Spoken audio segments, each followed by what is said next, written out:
In the heart of Minnesota politics, Senator and mayoral candidate Omar Fateh finds himself entangled in two of the state's most explosive fraud, waste, and abuse scandals: the Feeding Our Future fraud case and the Housing Stabilization Services program. A CARE 11 investigation allegedly found that Senator Fateh used his position in the legislature to introduce a bill that would speed up approvals for the Housing Stabilization Program, which was designed to help the elderly and disabled residents find and maintain affordable housing. Business documents show his wife had taken the necessary steps to set up a service to allegedly benefit from this Medicaid program that was funded by taxpayers.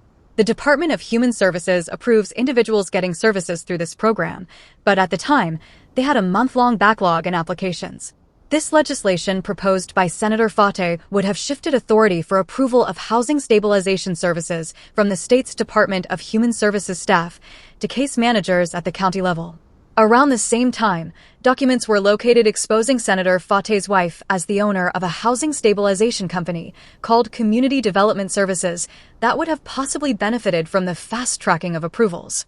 Prior to the investigation, this conflict of interest was not publicly disclosed by Senator Fateh.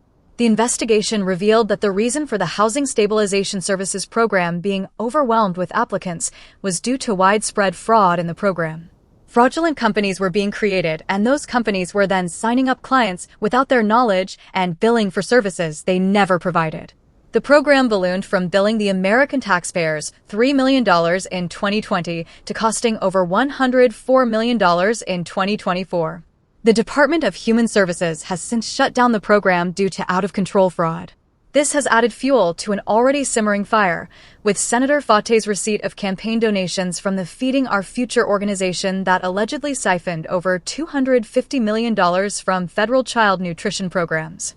Though Senator Fateh returned the donations upon the indictment of those running fake meal distribution sites, critics argue the pattern raises questions about his judgment and leadership capabilities.